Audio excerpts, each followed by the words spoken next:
Good afternoon, everybody.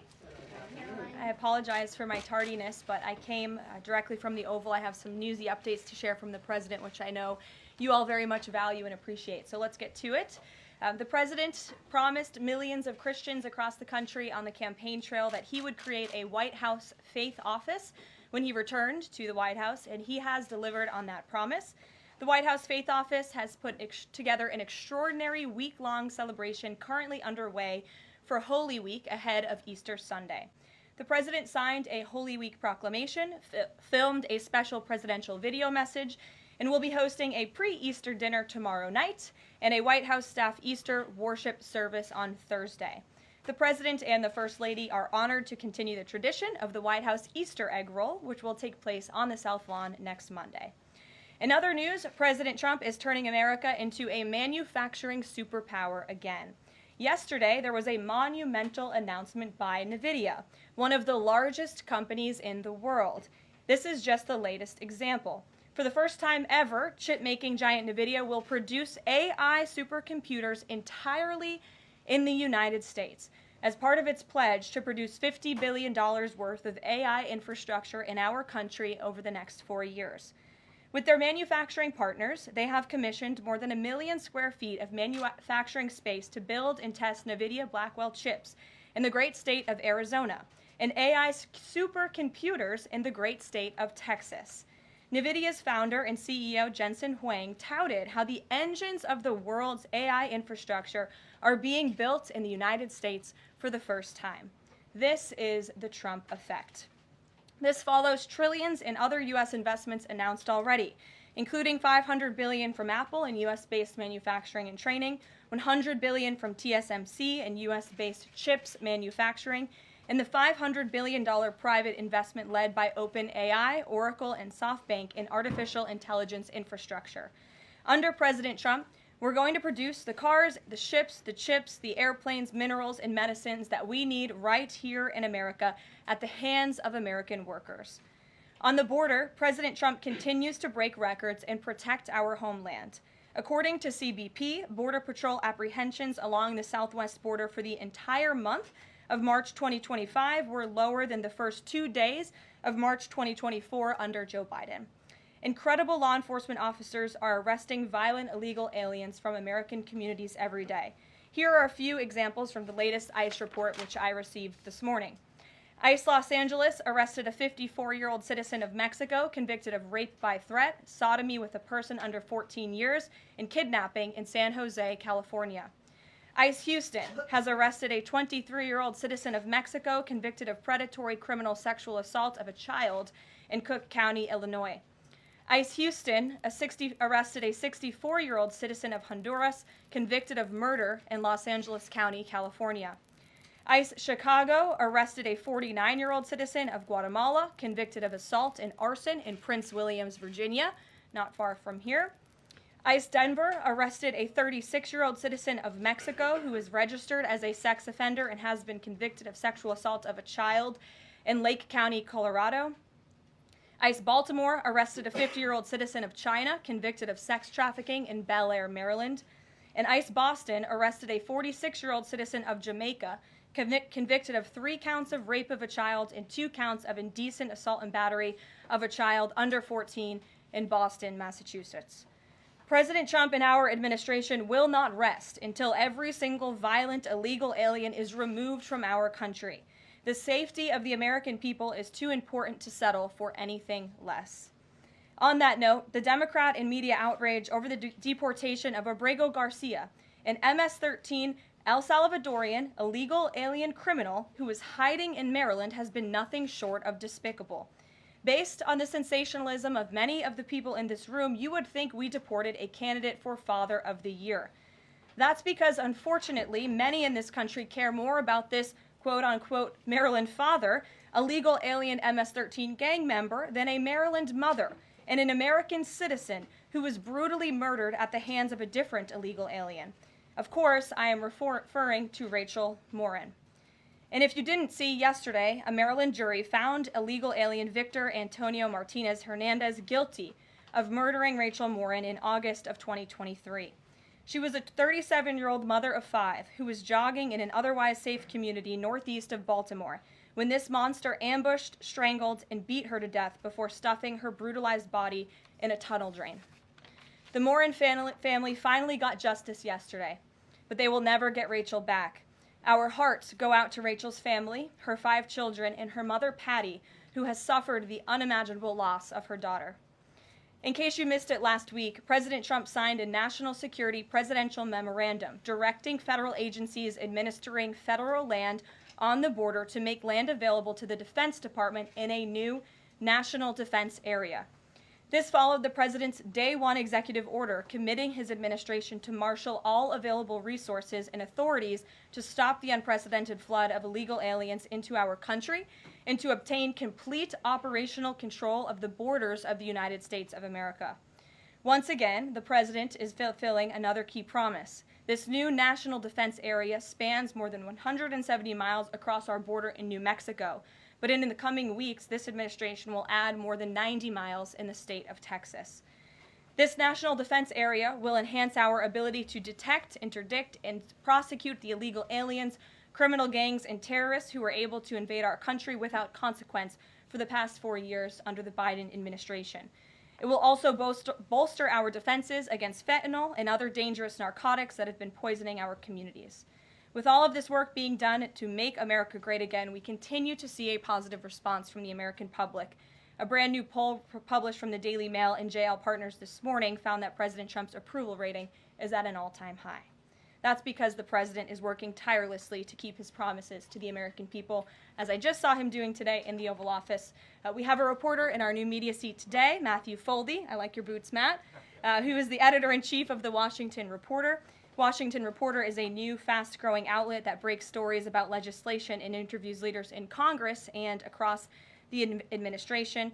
The publication's readership includes the highest levels of business in government. And with that, please kick us off, Matt. And we've interviewed you as well. So Karoline, thanks so much for having me here on behalf of our readership and the millions of Americans who I think appreciate what you're doing with the new media seat here and making this a more accessible briefing room. I'm curious with Harvard, we saw the Trump administration today announced it's cutting around $2 billion, or freezing $2 billion in funds to Harvard because the campus has serious problems with violence and with anti-Semitism. We saw President Obama, former President Obama, side with Harvard, which rejected the Trump administration's demands. I'm curious, where does the administration see this going with Harvard and with other colleges and universities in America that are refusing to reform in wake of the sort of craziness that we've seen take over some of them? Thank you, Matt, for being here, and thanks for the question. When it comes to Harvard, the president's position on this is grounded in common sense, in the basic principle that Jewish American students, or students of any faith, should not be illegally harassed and targeted on our nation's college campuses.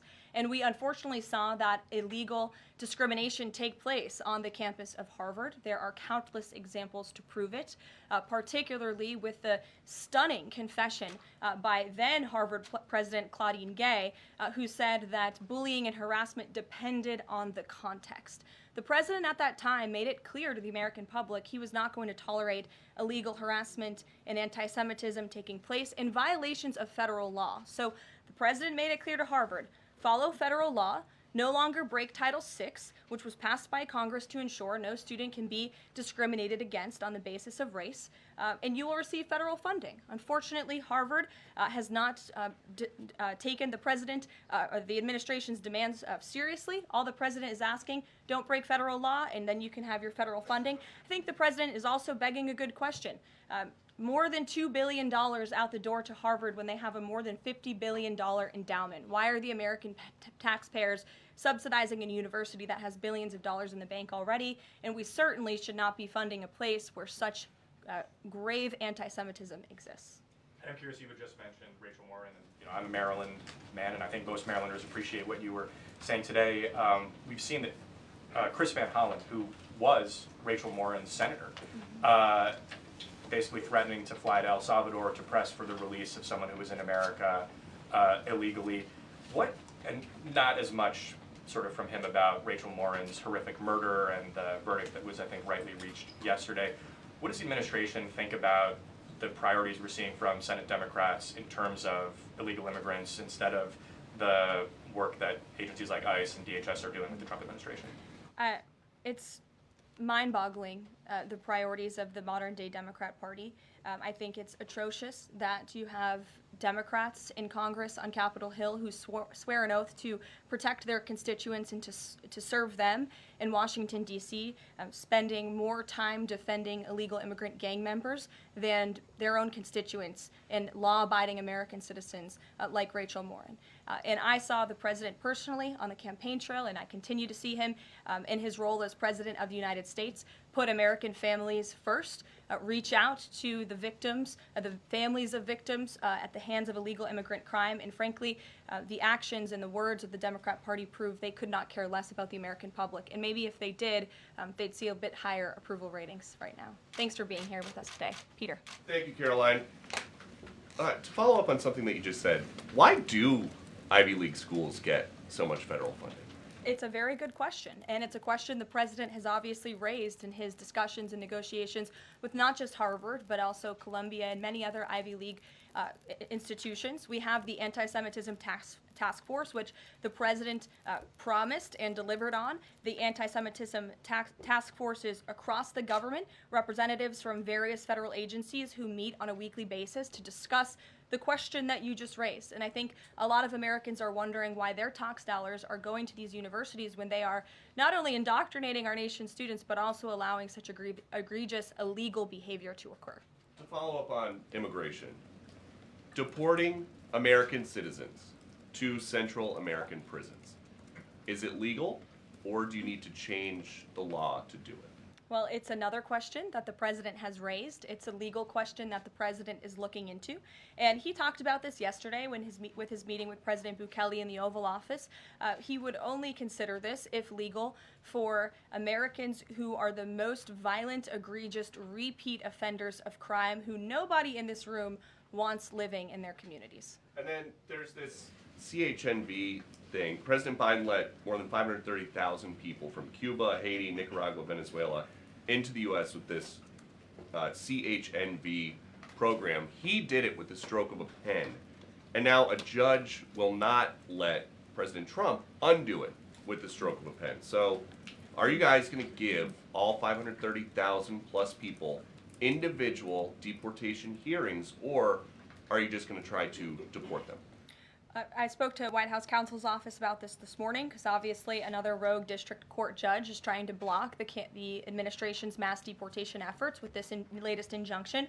We will fight this in the court of law, and we will ensure that every individual who illegally entered our country and was really taken advantage of by the previous administration because they abused the parole system in this country to fast track legal status, as they said, for these illegal immigrants. And they completely abused our legal system. Many of these paroled individuals were then given temporary protective status, which the intention of that TPS was only supposed to be used in times of war or storm or destruction in the home countries of these migrants. It was completely abused. These migrants came here for economic reasons, and they illegally entered our country, and the president is not going to tolerate that. And so we will continue to focus on deporting as many individuals as we can. Jennifer. One on tariffs and one on Russia. Can you give us any sort of an update on which deals are in hand or are close? Which countries are reaching a deal on tariffs? And then on Russia, can you give us an update on what the agreement was with Russia? The president yesterday said that he thinks we'll be seeing some very good deals very soon. Can you talk a little bit about what Russia agreed to? Sure.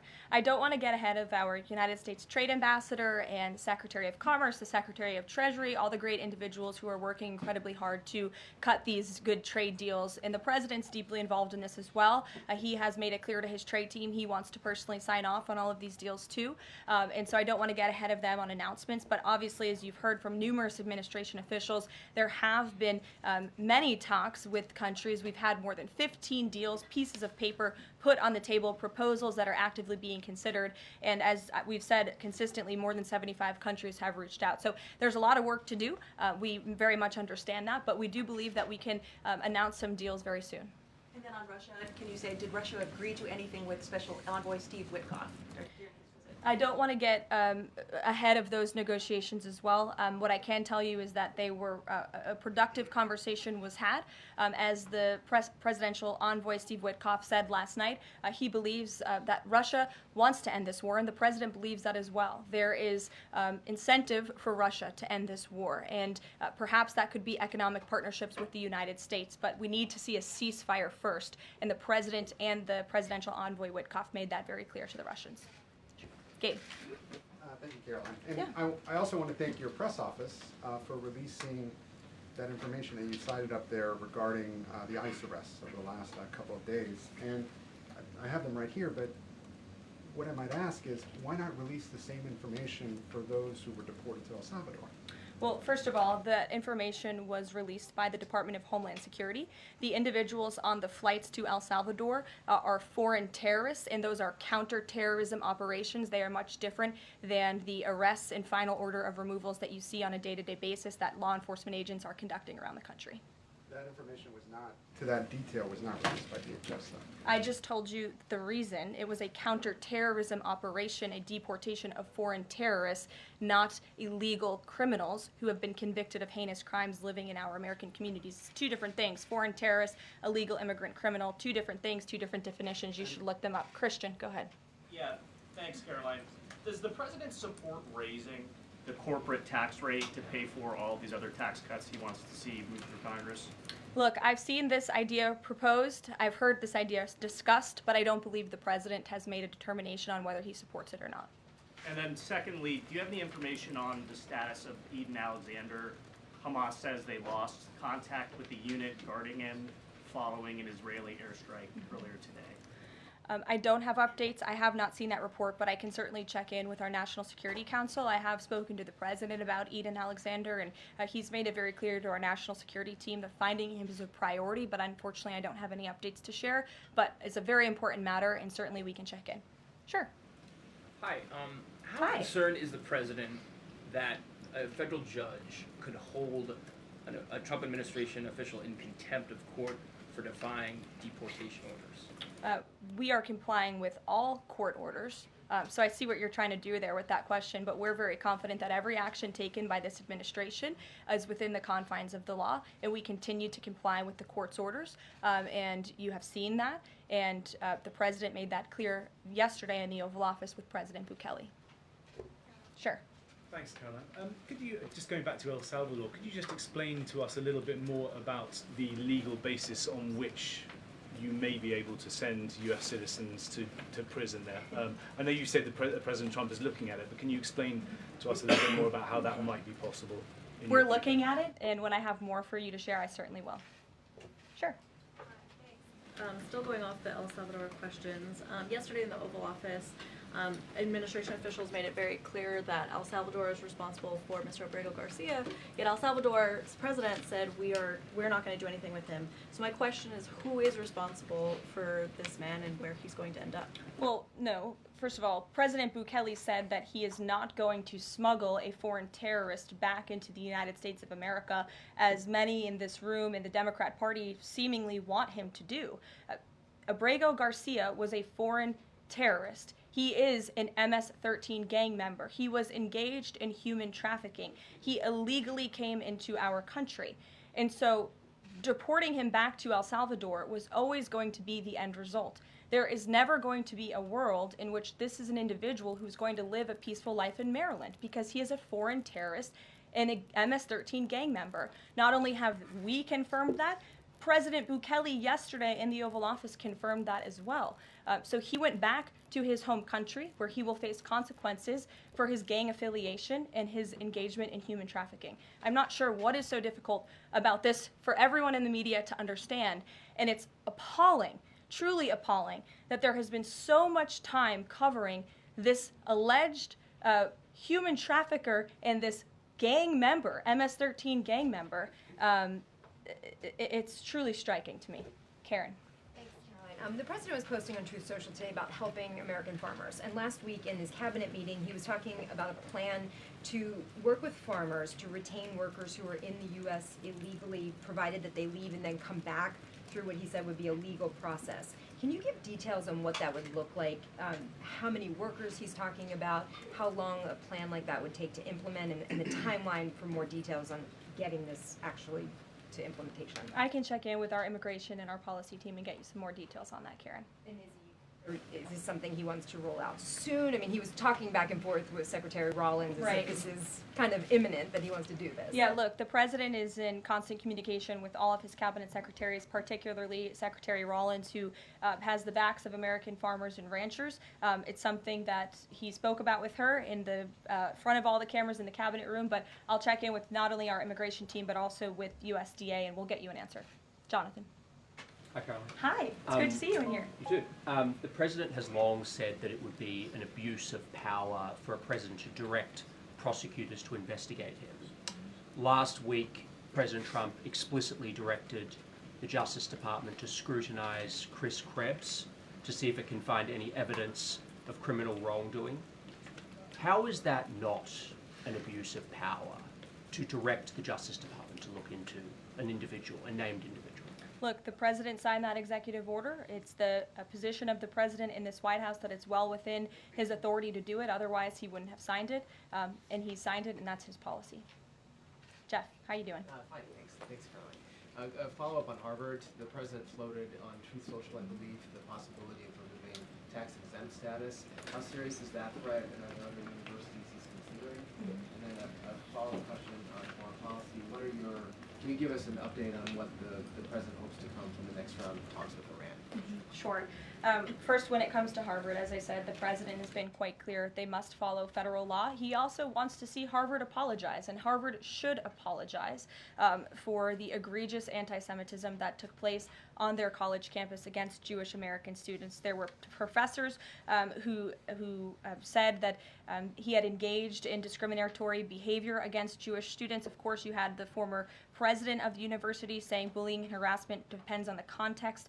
You also had an encampment on Harvard Yard that we all saw play out before the cameras. The university failed to impose formal discipline on any students for this anti-Semitic conduct violations, including the occupation of a campus building and the disruption of classes with bullhorns. The president believes Harvard should apologize to its Jewish American students for allowing such egregious behavior. As for the tax-exempt status, I would defer you to the IRS for any updates.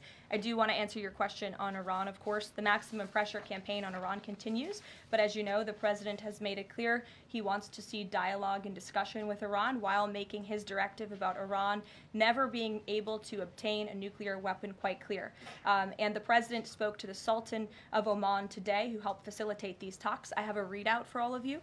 He held a call with the Sultan of Oman today, and he thanked him for hosting the first direct meeting between the United States and Iran and emphasized the need for Iran to end its nuclear program through negotiations. The two leaders also discussed the United States' ongoing operations against the Houthis and emphasized that the Houthis will pay a severe price until they end their attacks on maritime traffic in the Red Sea. As you know, an additional negotiation between Steve Witkoff and Iran's representative has been scheduled for Saturday. And since these are ongoing negotiations, I have nothing more to add on that. Thanks about Iran. Sure. Oh, thank you, Caroline. When you said that the president said that Iran will never have nuclear weapon, is the focus on dismantling the entire nuclear program, or it just restricting enriched uranium or the missile program? The president does not want to see Iran have a nuclear program. He does not want Iran to obtain a nuclear weapon. He's been very clear about this. Shelby. Shelby, you have a seat today. I know, stole it. Glad to see it. Two quick ones on TikTok. First, is the president expecting to extend the TikTok ban that's now June 19th if China doesn't come to the table in time? Well, June 19th is a long ways away, obviously. I think it's 2 months away. 2 months is a long time in the Trump administration, as you have all seen. We work at Trump speed around here. We get a lot done, so definitely don't want to get ahead. The vice president continues to lead these negotiations and talks. The president's involved, and they're ongoing. And then the president previously said he'd consider reducing tariffs on China in order to get a TikTok deal done. Is that option still on the table? Look, the president has made his position on China quite clear, although I do have an additional statement that he just shared with me in the Oval Office. The ball is in China's court. China needs to make a deal with us. We don't have to make a deal with them. There's no difference between China and any other country except they are much larger. And China wants what we have, what every country wants, what we have, the American consumer. Or to put it another way, they need our money. So the president, again, has made it quite clear that he's open to a deal with China, but China needs to make a deal with the United States of America. Sure. On tariffs, yesterday in the Oval Office. Which outlet are you with? The Canadian Public Broadcaster. Oh, nice to see you. Thank you. Yesterday in the Oval Office, President Trump suggested that there could be some help for automakers. I'm wondering what that looks like. Is it tariff relief on the 25% tariffs that are in place right now, or the new tariffs that are coming up in May on auto parts? And a second on Canada, if I may. President Trump's tone when it comes to Canada-U.S. relations, Canadians have noticed it's shifted a bit in the past few weeks.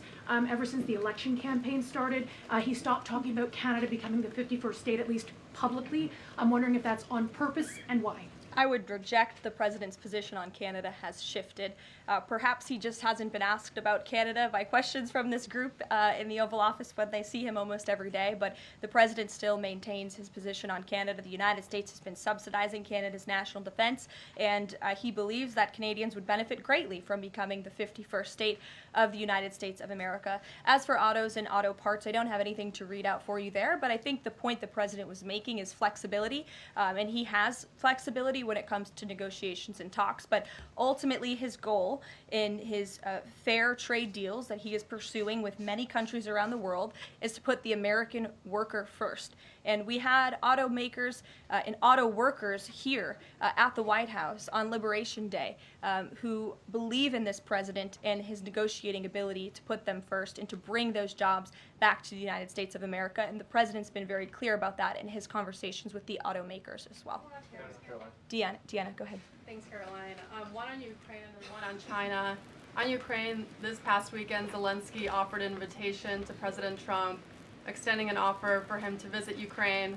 Just wondering if there's any update on that. Has Trump seen that offer and what he's thinking about?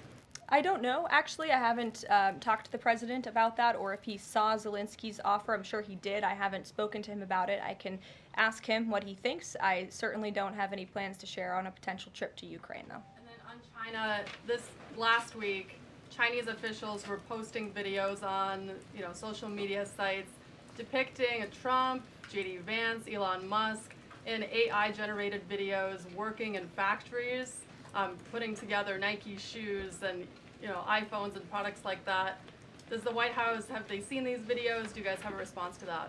I have seen the videos. I'm not sure who made the videos or if we can verify the authenticity, but whoever made it clearly does not see the potential of the American worker, the American workforce. The president believes in the American people, and he knows that we have the best not only consumer base in the world, but also the best workforce in the world, and that's why he's so focused on bringing investments home and shoring up our critical supply chains and bolstering our manufacturing here as well.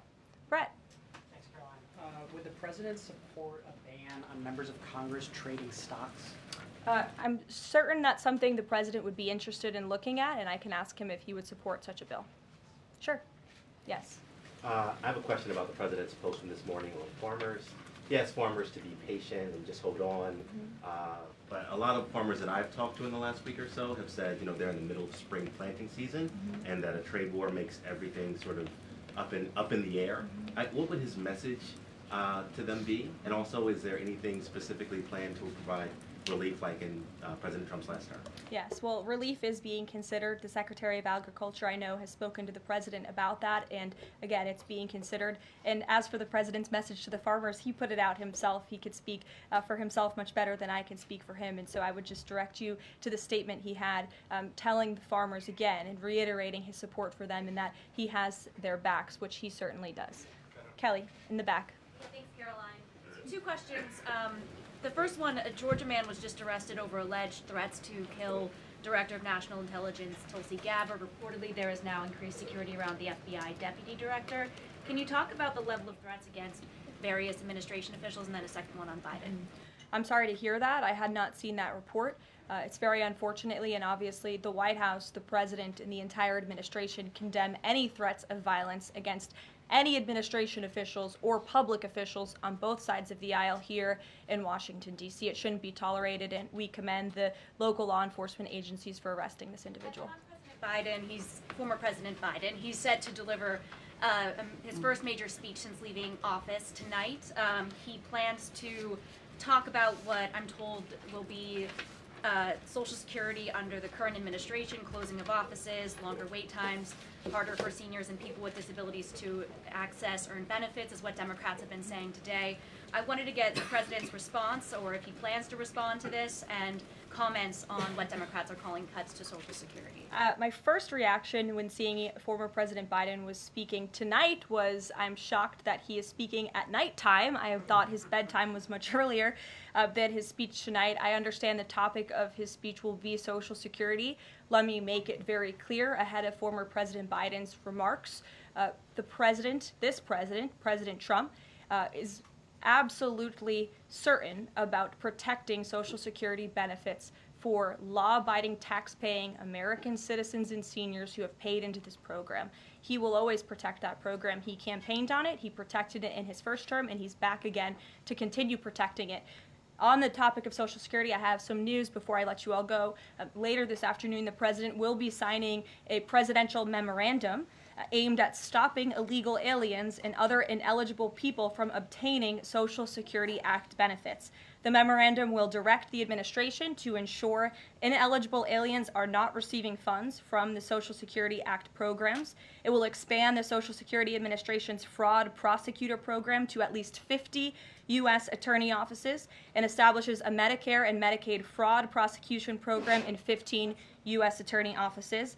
The memorandum will also require the Social Security Administration Inspector General to investigate earning reports for individuals aged 100 or older with mismatched Social Security records to combat identity theft. And the memorandum will direct the Social Security Administration to consider whether to reinstate the use of civil monetary penalties against individuals who engage in Social Security fraud, an effort that has been paused for several years. These taxpayer-funded benefits should be only for eligible taxpayers. And President Biden should think about what he did in his last term, which is allow tens of millions of illegal people into our country, many of whom were fraudulently receiving these benefits. So you'll hear from the president on that later, and we will see you later in the East Room. Bye, guys. Thanks, Caroline.